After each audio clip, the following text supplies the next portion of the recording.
Assalamualaikum warahmatullahi wabarakatuh. Alhamdulillahilladzi arsala rasulahu bil huda wa dinil haqq liyudhhirahu 'alad dini kullih wa kafa billahi syahida.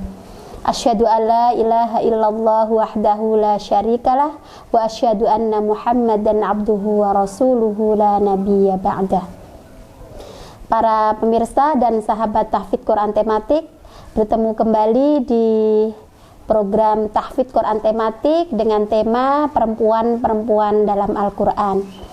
Pada episode yang lalu kita sudah membahas tentang Sayyidah Khadijah, istri pertama baginda Rasulullah Shallallahu Alaihi Wasallam. Nah, pada kesempatan ini kita akan lanjutkan dengan salah satu dari putri Nabi Muhammad SAW. Saya katakan salah satu karena dari Sayyidah Khadijah, Nabi Muhammad memiliki 6 putra-putri, 2 putra dan 4 putri. Mereka adalah Qasim, sehingga Nabi Muhammad itu sering disebut dengan Abul Qasim.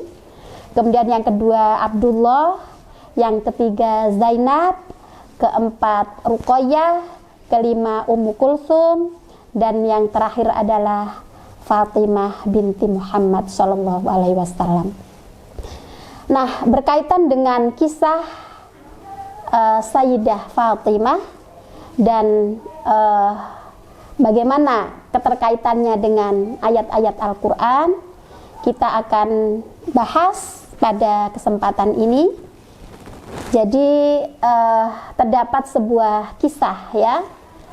Jadi Fatimah ini oleh Rasulullah dinikahkan dengan sepupu beliau, yaitu Ali bin Abi Thalib.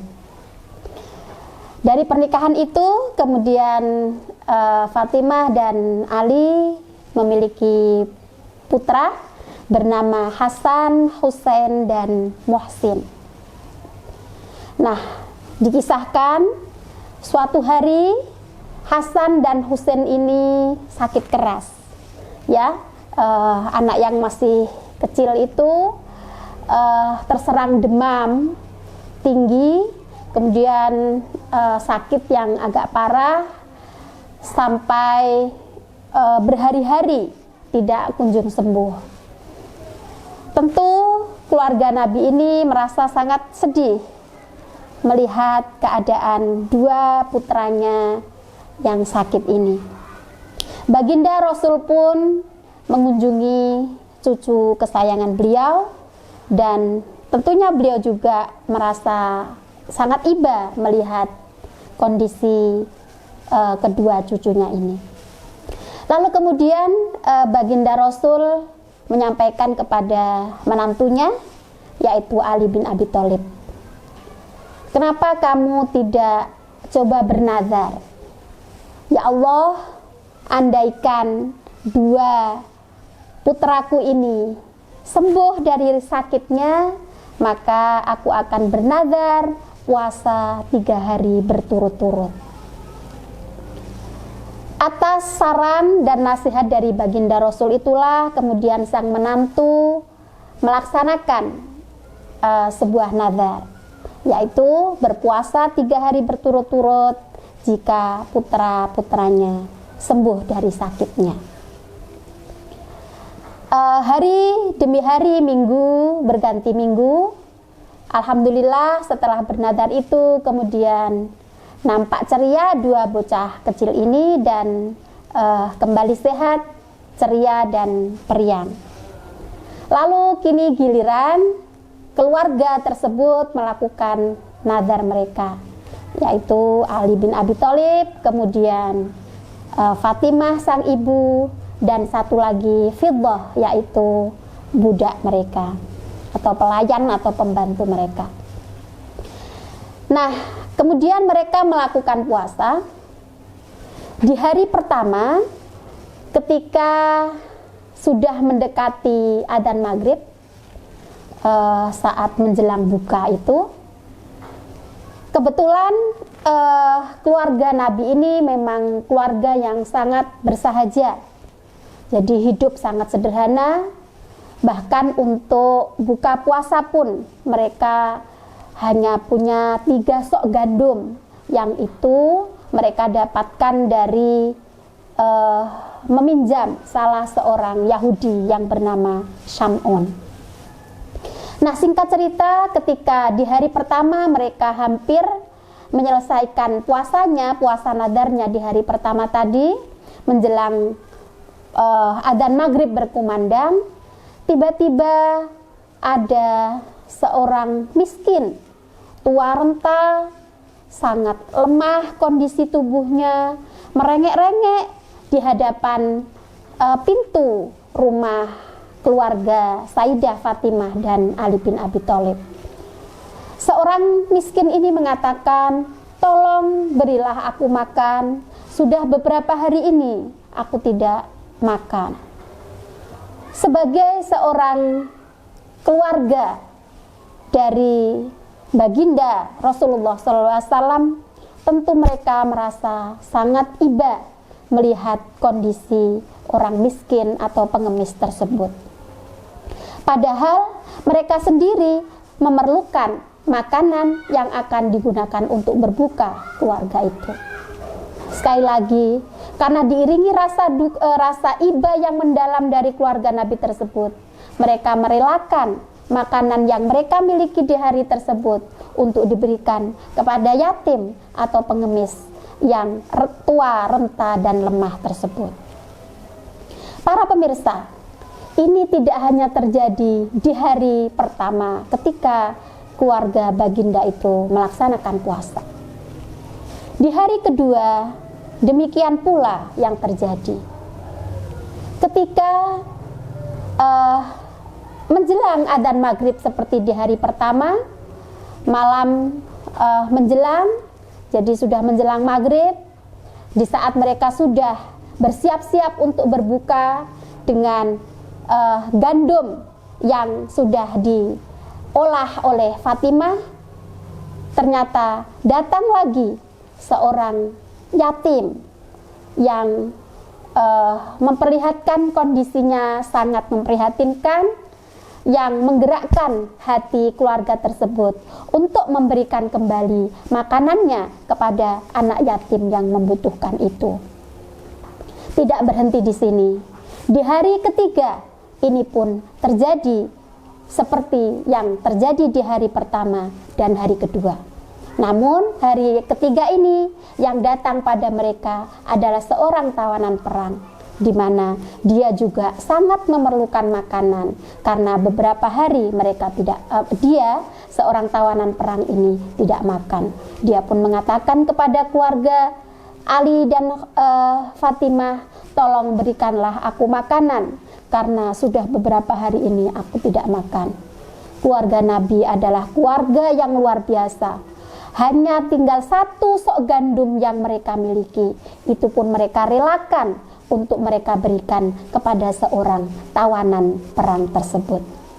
Atas sikap inilah kemudian turun ayat Al-Quran yang memuji sikap beliau, keluarga Nabi ini. Ayat ini terdapat di surat Al-Insan ayat 7 sampai ayat 9. Saya akan bacakan.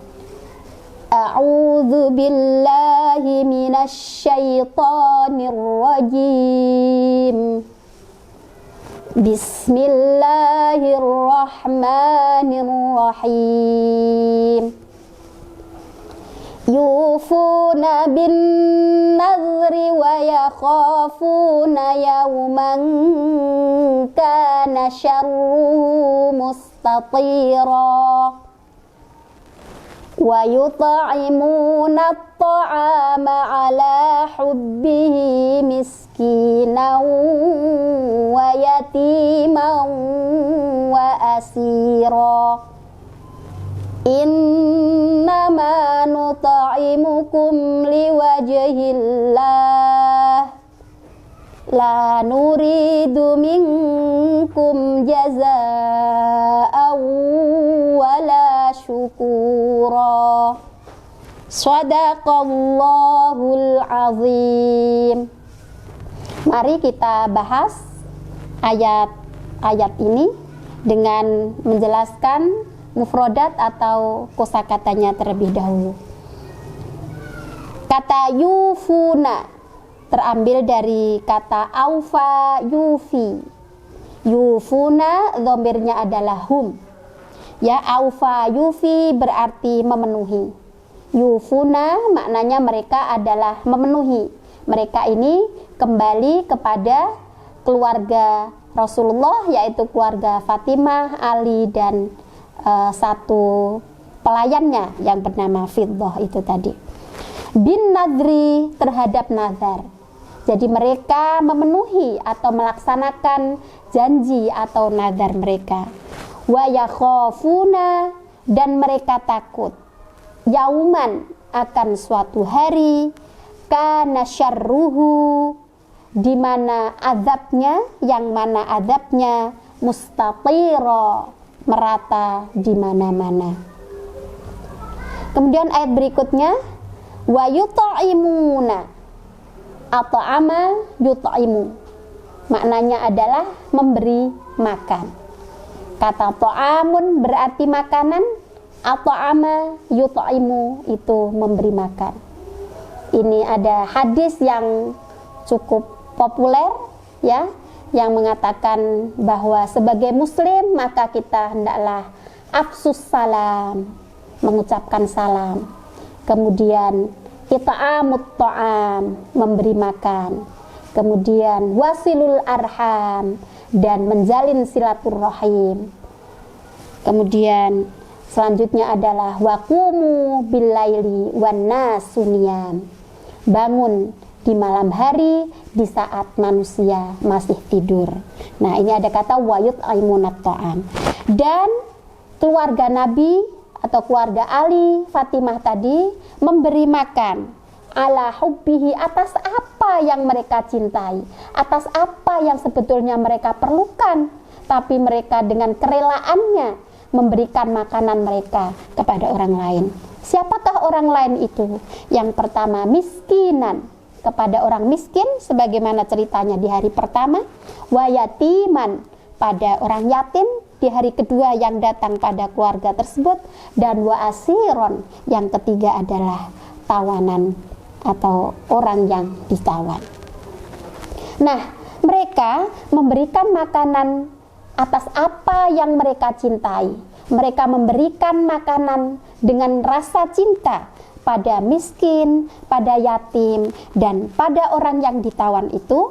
Dilanjutkan ayat berikutnya, innama nut'imukum liwajhillah, sesungguhnya mereka memberi pada apa yang sebetulnya mereka butuhkan itu semata-mata mengharap ridho Allah subhanahu wa ta'ala. Liwajhillah la nuridu minkum, kami tidak menginginkan dari kalian atau dari mereka yang diberi makan itu jazaan, balasan, wala syukuron, atau ucapan terima kasih.